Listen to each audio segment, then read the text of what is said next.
There's a question that burns in the heart of almost every Christian single mother, even if she never speaks it aloud. It usually comes late at night, when the house is quiet and the weight of the day presses down on your chest.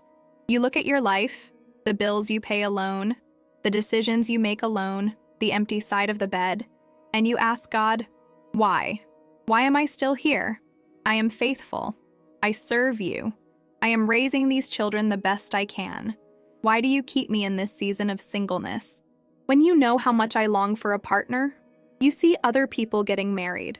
You see your friends posting engagement photos. Sometimes you even see women who don't serve God seemingly getting the happy ending you've prayed for. It feels unfair. It feels like a punishment.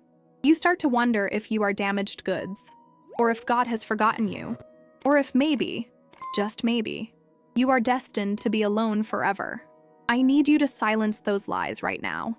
The enemy uses your loneliness to whisper that you are rejected, but God uses your solitude to prove that you are reserved. There is a massive difference between being ignored and being hidden. God has not ignored you, He has hidden you. He has pulled you into a sacred season of separation, not to punish you for your past, but to prepare you for a future that is too heavy for your current heart to carry. If God gave you the Boaz you are praying for right now, while your heart is still bleeding from the last Ishmael, you would bleed all over the blessing. God loves you too much to give you a husband before He gives you healing. He is keeping you single because He is doing a deep surgical work in your soul that requires a sterile environment. No distractions, no new heartbreaks, just you and the great physician. 1. The detox from dysfunctional patterns. The first reason God keeps a single mother single is to break the cycle of dysfunction. Let's be honest. Many of us have a type. We are attracted to men who need saving, or men who are emotionally unavailable, or men who remind us of our fathers.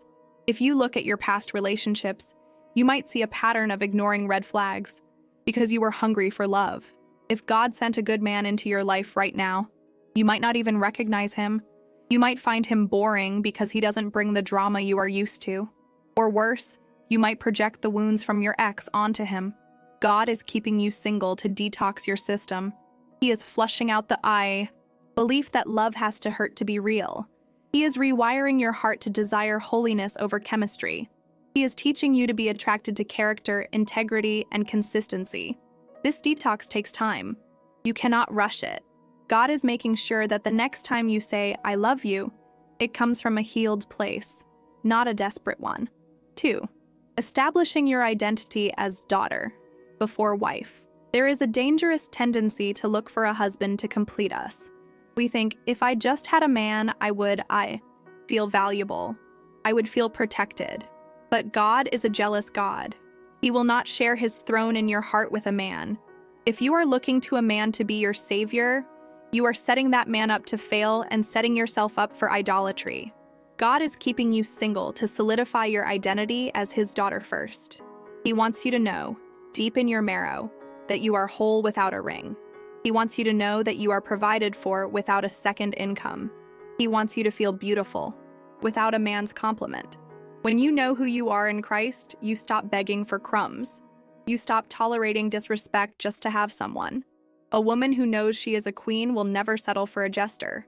God is building your royal identity in private so that when you finally step into a relationship, you enter it as an equal partner, not a needy dependent. 3. The healing of the mother wound. As a single mom, your children are your world. But often, in our attempt to protect them, we carry massive amounts of guilt, fear, and anxiety. We overcompensate. We try to be both mom and dad. We run ourselves into the ground trying to fill the gap the father left. This is exhausting, and it leaves no room for a husband. God is using this season to heal your parenting wounds. He is teaching you that He is the father to the fatherless. He is teaching you to trust Him with your children's hearts. If you brought a new man into the mix right now, while you are still parenting out of guilt or fear, it would create chaos. The new man would feel like an intruder, or you would feel torn between being a mom and being a wife. God is establishing a healthy order in your home first. He is showing you how to parent with peace, not panic. He is stabilizing your family unit so that when a man enters, he enters a home of peace, not a crisis center. 4. Protecting you from the rebound trap. Loneliness is a powerful drug. It can make us make terrible decisions. The rebound trap is when we jump into a new relationship just to numb the pain of the old one. It feels good for a moment, the attention, the excitement, but it is a band-aid on a bullet wound. God blocks relationships during this season to save you from yourself. He knows that if you got into a relationship right now, it would just be another temporary fix. You would end up with another heartbreak to heal from, another man introduced to your kids who disappears, another layer of scar tissue on your heart. God is saying, no, more. He is closing the door to good enough relationships to save you for the God-ordained one. He is protecting your heart from further fragmentation. He wants you healed, not just distracted. 5. The cultivation of contentment. Paul wrote, I have learned the secret of being content in any and every situation. Philippians 4:12. This is the hardest lesson for a single mother. It is easy to be content when everything is perfect. It is hard to be content when you are alone on Friday night. But contentment is the magnet for the kingdom. God is keeping you single until you learn to be happy with just Him. This sounds harsh, but it is actually love. If you are miserable single, you will be miserable married. Marriage amplifies what is already there. It doesn't cure it. If you are insecure single, you will be an insecure wife. If you are unhappy single, you will be an unhappy wife. God is teaching you to find joy in your own company, to find peace in your quiet house, to find fulfillment in your walk with Him. When you can honestly say, Lord, if it's just you and me for the rest of my life, that is enough. That is usually the moment God says, okay, now you are ready. 6. Preparing you for a high-value assignment. We often think marriage is the end goal, but for God, marriage is a ministry. If God has called you to a high-value assignment, to lead, to build, to break generational curses, He needs to pair you with a man who can carry that weight with you. He cannot give you a normal man if you have an extraordinary calling. Finding a man who can love a single mother, respect her children, honor her past, and lead her spiritually is not easy. That kind of man is rare. He is a kingdom man, and kingdom men are attracted to kingdom women.